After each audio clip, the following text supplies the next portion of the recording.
Hello बच्चों, तो हमारा लास्ट लेक्चर में जहाँ तक कंप्लीट हुआ था उसके आगे हम लोग अब केमिकल इक्विलिब्रियम देखने वाले हैं।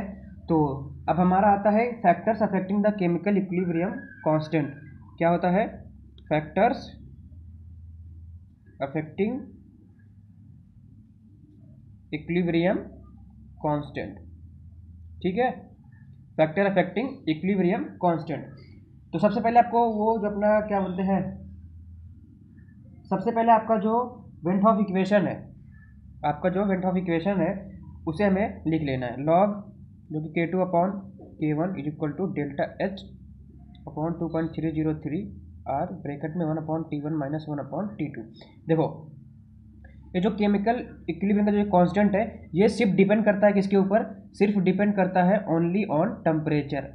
किस पे डिपेंड करता है? टेम्परेचर के डिपेंड्स ऑन टेम्परेचर।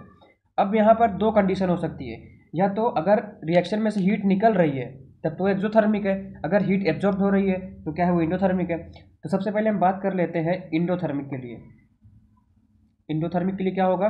जो इसमें ये वाला चैप्टर, ये वाला पार्ट है 1 upon T1 and 1 upon T2, ये क्या होगा?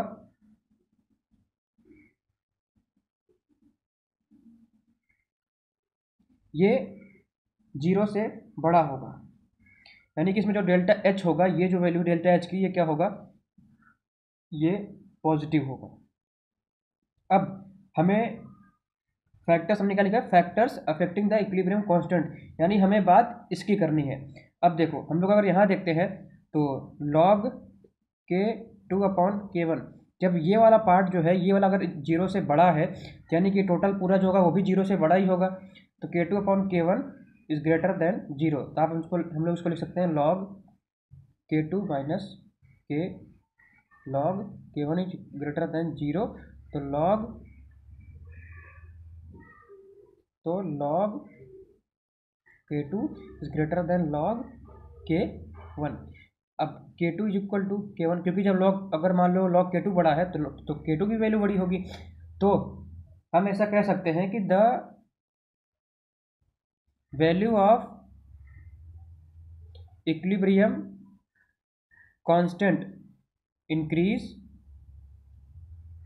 With increase in temperature. मतलब अगर हम लोग केमिकल इक्विलिब्रियम में अगर हम लोग टेम्परेचर इंक्रीज करते हैं तो इसमें क्या होगा? K2 की वैल्यू भी इंक्रीज हो जाएगी। यानी कि अगर T2 की वैल्यू ज़्यादा, तो ये पूरी वैल्यू 0 से अधिक हो जाएगी। अगर T2 की वैल्यू ज़्यादा हो जाएगी तो जो पूरी वैल्यू है ये 0 से अधिक हो जाएगी। अब ये तो हमने देखा क्या? For endothermic reaction, for endothermic reaction. अब हम लोग देख लेते हैं क्या कि सेकंड क्या था? फॉर एक्सोथर्मिक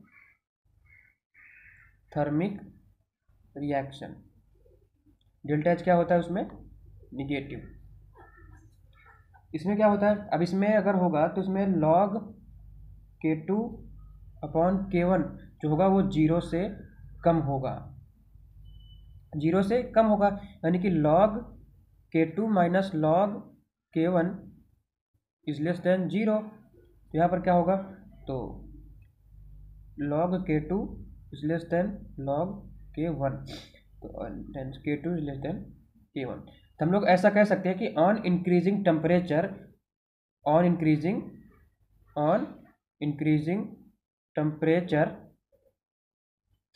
वैल्यू ऑफ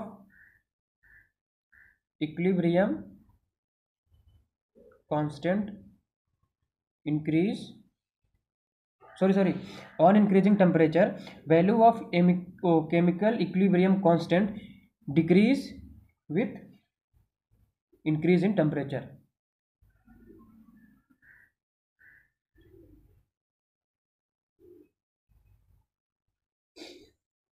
देखो अब इसमें क्या हो सकता है कि हम लोग कह सकते हैं कि the value of equilibrium constant decreases when we increase temperature for exothermic reaction. क्या कहेंगे कि the value of equilibrium constant decreases on increasing temperature for exothermic reaction. तो ये हमारा पूरा हो चुका है।